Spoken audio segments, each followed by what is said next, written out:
Chapter 1. The Shaking Sickness. Perdition Flats sat in the shadow of the Toyabe Mountains, about 40 miles southeast of Austin, Nevada. It was a silver mining town, born in 1879 when a prospector named William Haskell found a rich vein in what became known as the Perdition Mine. By 1883, the population had swelled to nearly 400 souls. The main street was called Salvation Road, a bit of frontier irony, since most men who came to Perdition Flats were running from something. There was the assayer's office, run by a German immigrant named Klaus Brenner, the Lucky Strike Saloon, owned by a former Confederate officer named Josiah Trent, a general store operated by the Chen family, Chinese immigrants who'd come to work the railroad and stayed to work the mines. And at the end of Salvation Road, in a 2-story clapboard building, was Dr. Margaret Holloway's medical practice. Dr. Holloway was one of the few female physicians west of the Mississippi. She'd trained at the Women's Medical College of Pennsylvania and come west in 1880, following her husband, a mining engineer, who died in a shaft collapse 6 months after they arrived. She stayed. Perdition Flats needed a doctor more than she needed to leave. On December 3, 1883, a miner named Patrick O'Malley stumbled into Dr. Holloway's office. He was shaking so violently he could barely stand. His skin was pale, almost gray. His eyes were bloodshot, and when he opened his mouth to speak, his teeth were chattering so hard he bit his own tongue. "Doctor," he managed to say, "something's wrong." Dr. Holloway examined him. High fever, 104 degrees, rapid pulse, muscle spasms. But no rash, no swelling, no signs of any disease she recognized. "When did this start?" she asked. "2 days ago. Woke up cold. So cold, can't get warm." She wrapped him in blankets, gave him laudanum for the pain, told him to rest.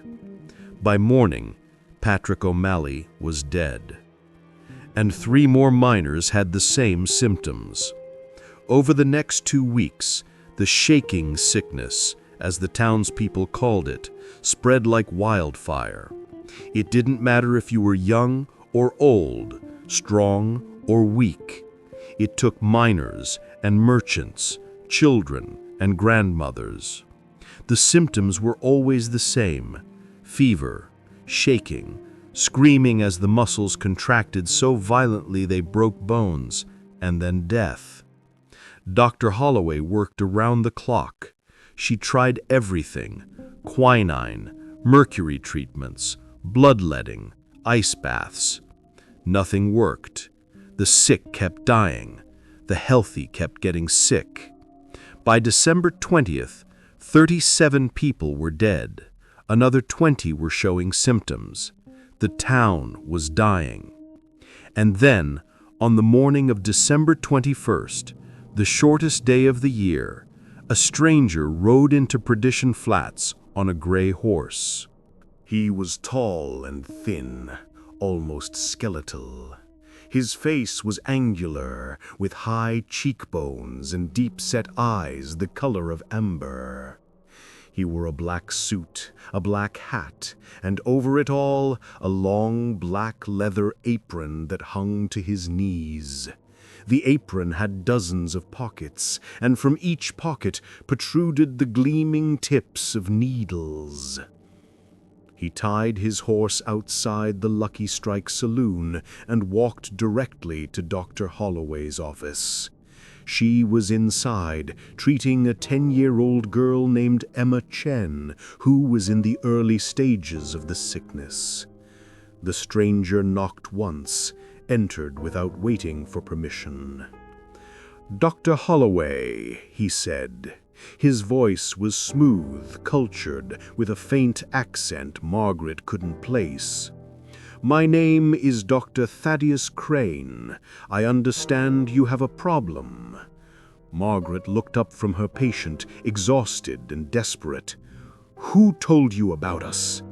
"Word travels, even in the desert." He approached Emma's bed, studying the shaking child with clinical interest. "The shaking sickness. I've seen it before, in China, in India, in places where Western medicine fears to tread." "Can you cure it?" Thaddeus smiled. It was not a comforting expression. "I can do better than cure it, doctor. I can make it so they never feel pain again." Margaret should have asked what he meant, should have questioned his methods, his credentials, his strange appearance. But she was tired.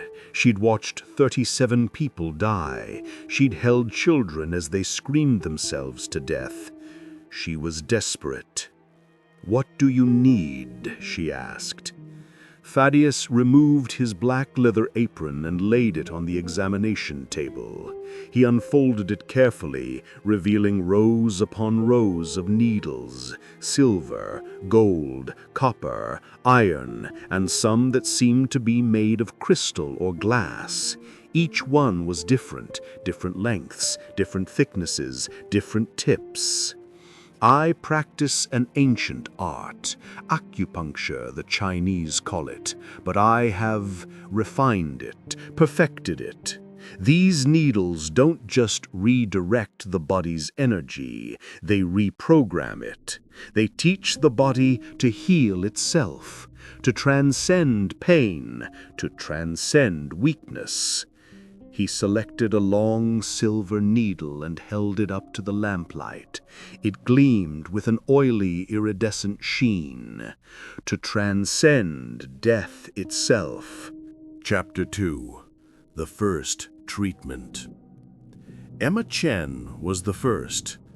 She lay on Dr. Holloway's examination table, shaking violently, her small body racked with spasms. Her parents, David and Mei Chen, stood in the corner, holding each other, praying in Cantonese. Thaddeus Crane approached the child with his silver needle. He didn't ask permission, didn't explain what he was about to do. He simply placed his left hand on Emma's forehead. His skin was cold, Margaret noticed, unnaturally cold. And with his right hand, he inserted the needle. Not into an acupuncture point, not into any location Margaret recognized from her medical training. He inserted it directly into Emma's left eye. Mei Chen screamed. David lunged forward, but Margaret held him back. "Wait," she said, though she didn't know why. "Just wait." The needle went deep. So deep it should have penetrated Emma's brain, should have killed her instantly. But Emma didn't scream, didn't move. The shaking stopped. Thaddeus left the needle in place for exactly 30 seconds.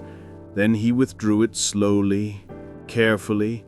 When it emerged, the tip was no longer silver. It was red, not with blood, with something else. Something that glowed faintly in the dim light. "The disease," Thaddeus said, holding up the needle. "Extracted, contained, neutralized."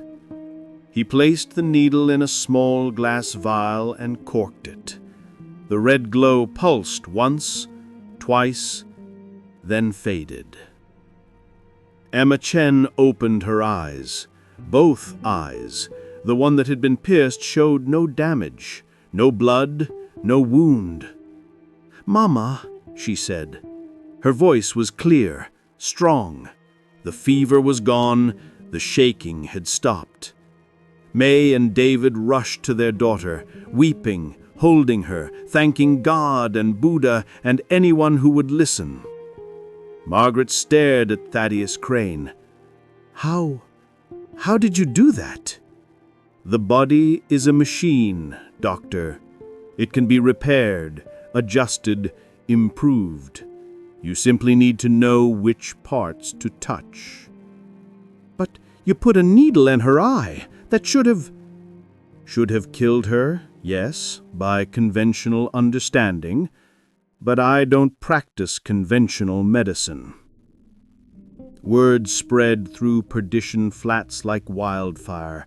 The Needleman had cured Emma Chen. The shaking sickness was gone. She was walking, talking, eating, completely healed. By sunset, there were 20 people outside Dr. Holloway's office begging for treatment. The sick, the dying, the desperate. Thaddeus Crane treated them all.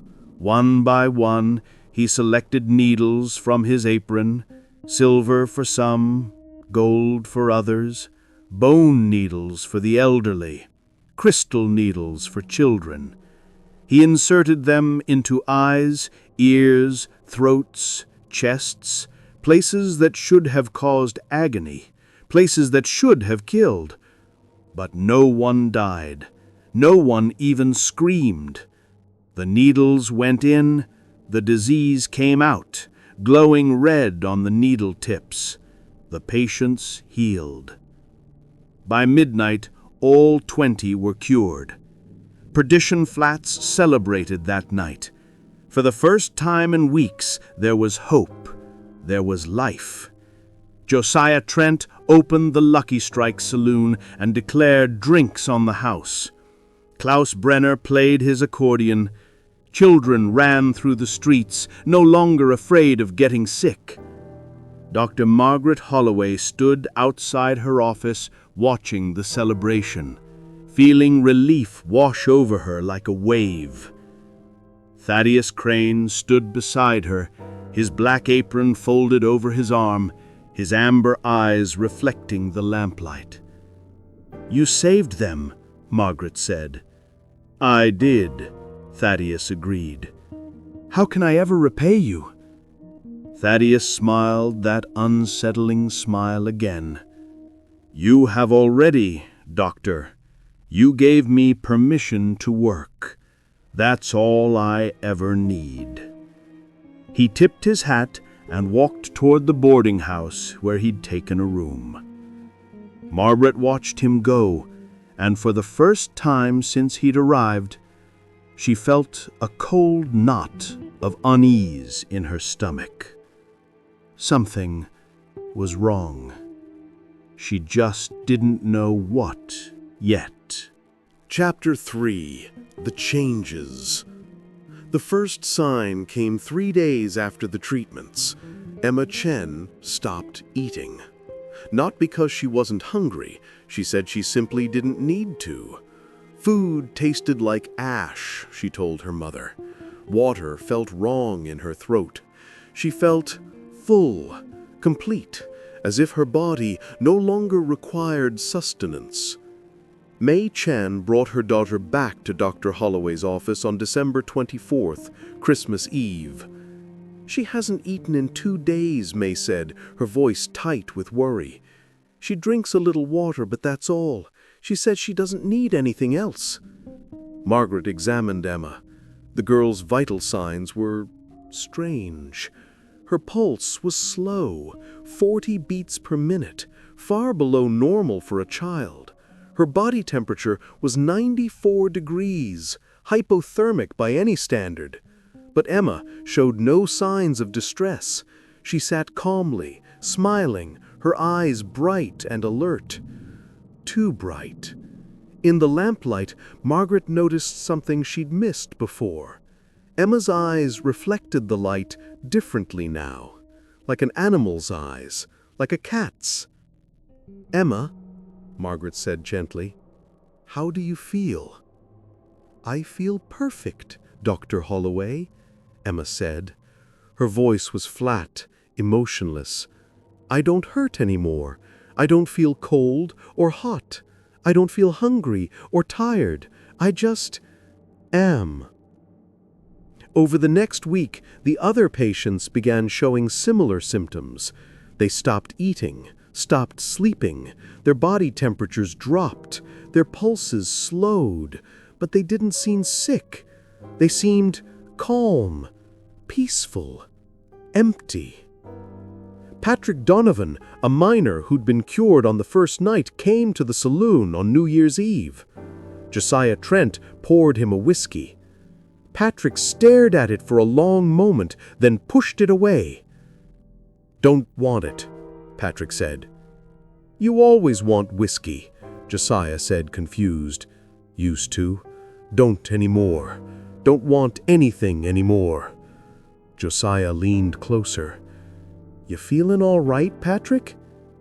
Patrick turned to look at him, and Josiah took an involuntary step back. Patrick's eyes were wrong. The pupils were too large, too dark, and in the lamplight they reflected with that same animal gleam. "I feel nothing," Patrick said, "and it's wonderful." By January 5, 1884, all 20 of the cured patients had stopped eating entirely. They still moved through town, still performed their daily tasks, but they did so mechanically, without emotion, without desire, without any sign of the humanity they'd once possessed. Margaret Holloway confronted Thaddeus Crane in his boarding house room. She found him sitting by the window, carefully cleaning his needles with that black cloth, arranging them in his apron with meticulous precision. "What did you do to them?" Margaret demanded. He didn't look up from his work. "I cured them, as promised." "They're not cured, they're empty. They don't eat, they don't sleep, they barely speak. What kind of cure is that?" "An effective one," Thaddeus said calmly. He held up a golden needle, examining it in the light. "They no longer suffer. No pain, no hunger, no fear, no desire. I removed their disease, doctor, but I also removed their weakness." "Their weakness? You mean their humanity?" Thaddeus finally looked at her. His amber eyes were cold, analytical.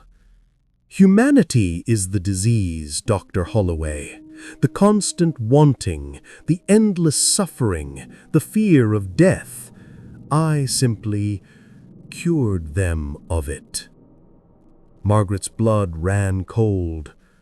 "What are you?" "I am a physician, like you. I heal the sick. I just happen to believe that the sickness runs deeper than the body. It runs through the soul itself." That night, Margaret looked out her window and saw them, all 20 of the cured patients, walking down Salvation Road in perfect synchronization, not talking, not looking at each other, just walking, moving as one. They stopped in front of Thaddeus Crane's boarding house and stood there motionless, staring up at his window. Waiting. Margaret grabbed her medical bag and ran to the boarding house. She burst into Thaddeus's room without knocking.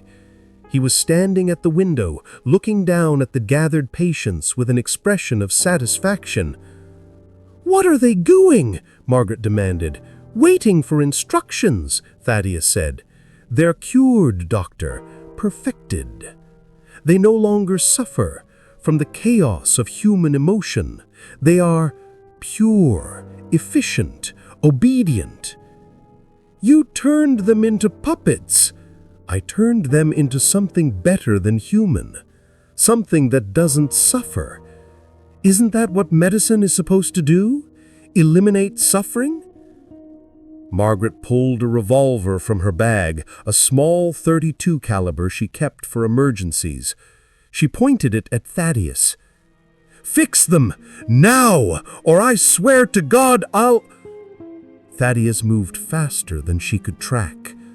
One moment he was by the window, the next he was beside her, a silver needle pressed against her throat. "You'll what, doctor? Kill me?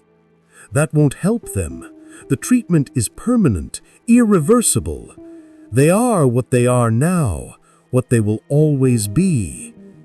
He stepped back, lowering the needle. "But if it troubles you so much, I can cure you too. Take away your pain, your guilt, your fear. Would you like that?" Chapter 4. The Rebellion. Margaret Holloway didn't sleep that night. She sat in her office, her revolver on the desk, watching the cured patients through her window. They stood in the street until dawn, motionless, like statues. When the sun rose, they dispersed, returning to their homes, their jobs, their routines. But they weren't people anymore. They were something else. Margaret knew she had to do something. But what? She couldn't fight Thaddeus Crane alone. She needed help. She needed someone who understood what was happening. She thought of the Chen family. David Chen was educated, intelligent. He'd studied engineering in San Francisco before coming to Nevada. If anyone could help her understand what Thaddeus had done, it was him. Margaret found David Chen in his home above the general store. He was sitting at his kitchen table, staring at his daughter. Emma sat across from him, perfectly still, her hands folded in her lap, her eyes vacant. "She hasn't moved in 3 hours," David whispered. "She just sits like a doll." "David, I need your help," Margaret said. "I need to understand what Crane did to them. There has to be a way to reverse it." David looked at her with hollow eyes. "I've been thinking the same thing. I examined one of his needles, the one he used on Emma. He left it behind, and I took it." He pulled a small cloth bundle from his pocket and unwrapped it carefully. Inside was a silver needle, about 3 inches long. But it wasn't just silver. Under the lamplight, Margaret could see something inside the needle, a thin filament, almost like wire, running through the center. "It's not just a needle," David said. I don't know what to call it, a device, an instrument. There's something inside it, something that conducts energy, electricity. I don't know. But when he inserts it, it doesn't just pierce the flesh, it connects to something deeper. The nerves, the brain, it rewrites something fundamental. "Can it be removed?" Margaret asked. "I don't think so. I think once it's done, it's permanent. The needle is just the delivery system. What it delivers stays behind." They were interrupted by a sound from outside. Footsteps. Many footsteps, moving in unison. Margaret and David rushed to the window. The cured patients were gathering again. But this time, they weren't just standing, they were moving with purpose.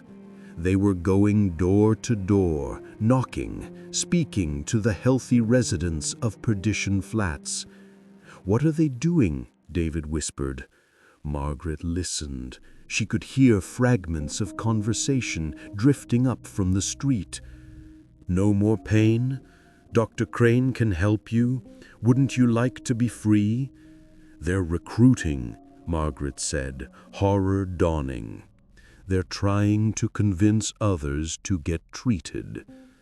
And it was working. As Margaret watched, she saw families emerging from their homes, following the cured patients toward Thaddeus Crane's boarding house, drawn by the promise of a life without suffering, without pain, without fear. "We have to stop this," David said. "How? We can't fight all of them, and we can't prove what Crane is doing is wrong. They're not sick. They're not in pain. They're just different. Then we go to the source, David said. We stop Crane himself. Margaret and David armed themselves, Margaret with her .32 revolver, David with a Winchester rifle from his store. They walked to the boarding house where Thaddeus Crane was treating a line of new patients, volunteers, people who'd heard about the cure and wanted it for themselves. Margaret pushed through the crowd and entered the boarding house. Thaddeus was in the parlor, his black apron spread before him, selecting needles for a middle-aged woman who sat calmly waiting for treatment. "Crane," Margaret shouted, "stop this now." Thaddeus looked up, mildly annoyed. "Dr. Holloway, I'm with a patient, if you could wait." "You're not curing anyone. You're destroying them, turning them into things." The woman on the chair spoke up, her voice calm. "I want this, Dr. Holloway. I've lived with arthritis for 10 years, constant pain. Dr. Crane says he can take it away. Why would you deny me that?" Margaret looked at the woman. Sarah Brenner, Klaus's wife, a kind woman, a good woman, about to be erased. "Because the price is too high. You won't just lose the pain, you'll lose everything. Your joy, your love, yourself." "Small price," she said, "for peace." Thaddeus smiled. "You see, doctor, they choose this. I'm not forcing anyone. I'm offering salvation, and they're accepting it. How is that wrong?" David stepped forward, raising his rifle. "Because they don't understand what they're choosing, and you know it. You're a predator. You prey on the desperate." Thaddeus's expression hardened. "Put down the gun, Mr. Chen. You don't want to do this." "Yes," David said, "I do." He fired. The bullet hit Thaddeus in the chest. He stumbled backward, his hand going to the wound. Blood, dark, almost black, seeped between his fingers. But he didn't fall. He looked down at the wound, then up at David, and he laughed. "You can't kill me, Mr. Chen. I'm not alive, not in the way you understand it."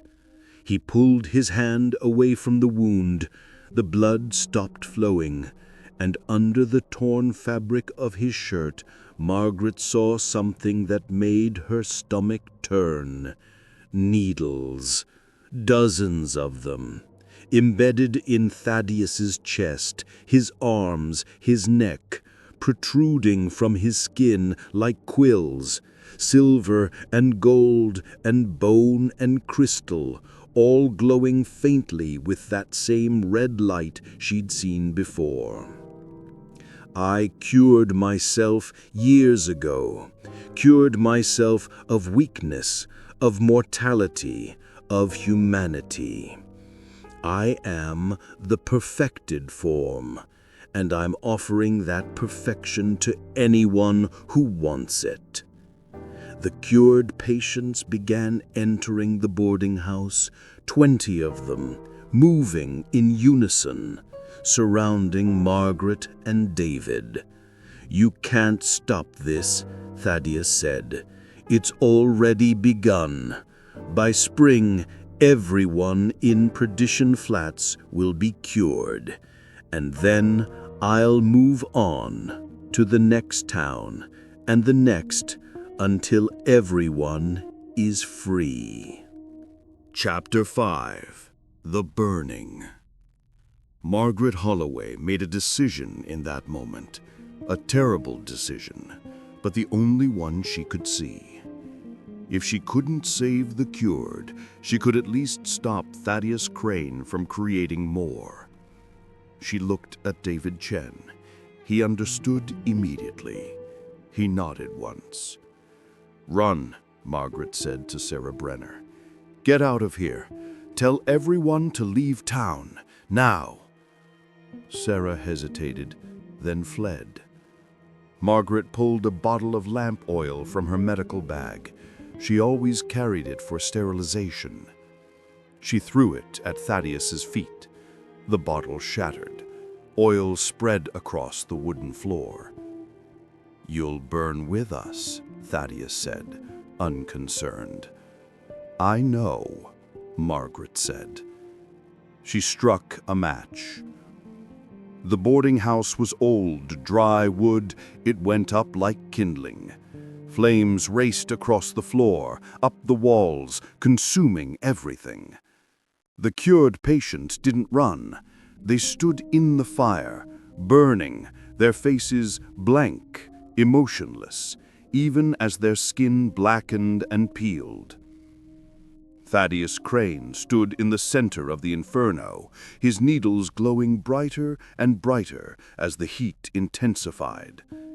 He looked at Margaret with something like respect. Brave, foolish, but brave. "I'm a doctor," Margaret said, coughing as smoke filled her lungs. "First, do no harm. You've harmed everyone you've touched. This ends now." David grabbed her arm. "We have to go, now." They ran for the door. Behind them they heard Thaddeus Crane's voice, calm even as the flames consumed him. "You can't burn an idea, Doctor. You can't kill a cure. I'll return, in another form, in another place. The world needs what I offer, freedom from suffering, and eventually, everyone will accept it." Margaret and David made it out, barely. They collapsed in the street, coughing, burned, but alive. Behind them, the boarding house collapsed in a shower of sparks and ash. The cured patients who'd been inside didn't escape.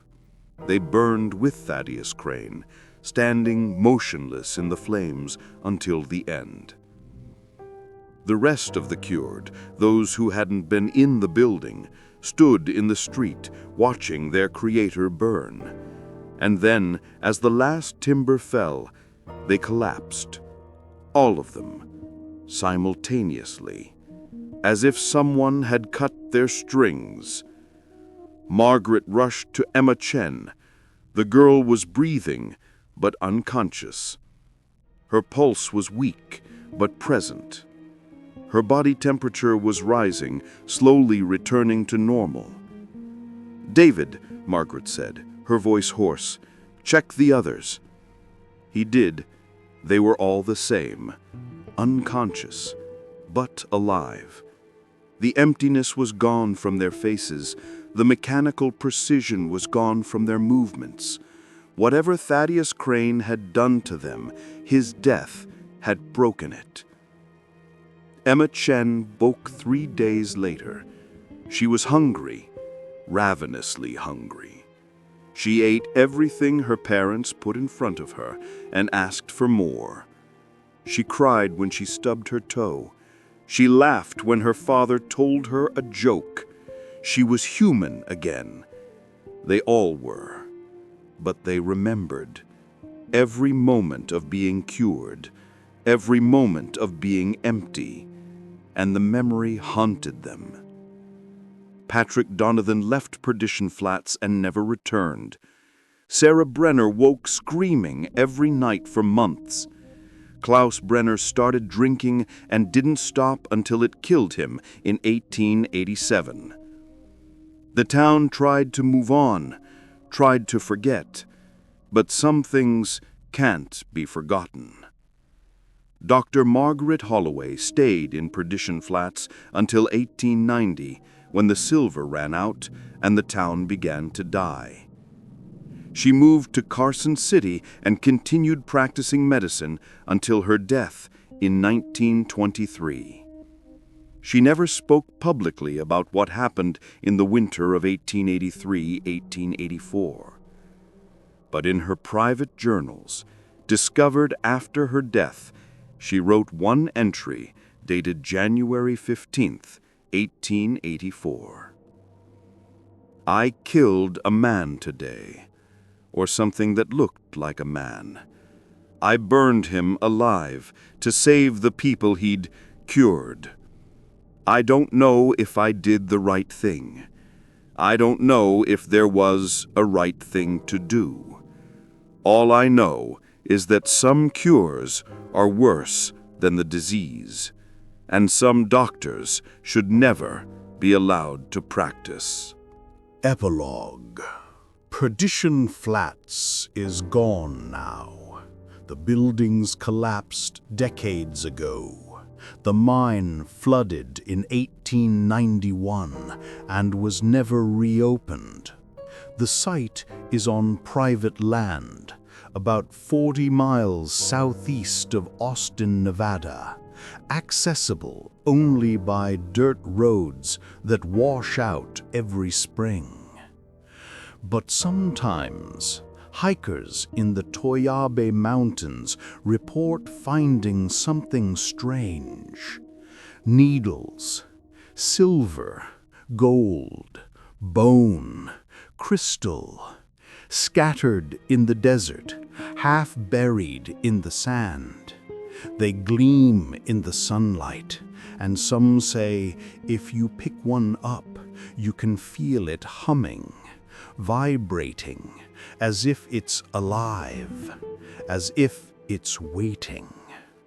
In 2017, a medical researcher named Dr. Patricia Vance published a paper on historical medical practices in the American West. She'd been researching unusual treatments and came across Margaret Holloway's journals in the Nevada State Archives. Dr. Vance became obsessed with the Needleman story. She spent 2 years trying to find the site of Perdition Flats. In 2019, she succeeded. She found the ruins, found the remains of the boarding house, and she found something else. A leather apron, black, buried under 3 feet of sand and ash. And in that apron were needles, hundreds of them, perfectly preserved, still gleaming. Dr. Vance took one needle back to her lab in Las Vegas. She examined it under an electron microscope, and she found what David Chen had found in 1884. A filament inside the needle, but it wasn't wire. It was something organic, something that looked almost like nerve tissue, living tissue. She tried to publish her findings, but before she could, she disappeared. Her lab was found empty. The needle was gone. Her research was gone. And Dr. Patricia Vance was never seen again. This has been Mysteries of the Old West. The story you just heard is based on fragmentary historical records, including the journals of Dr. Margaret Holloway, mining records from the Nevada Territory, and oral histories from descendants of Perdition Flats survivors. Whether Dr. Thaddeus Crane existed, whether his needles were real, whether his cure was worse than death, that's for you to decide.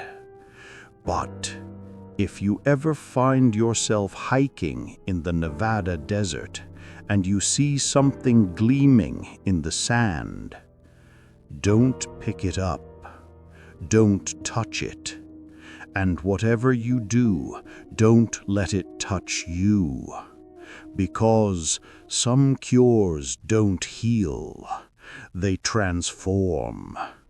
And once you're transformed, you can never go back.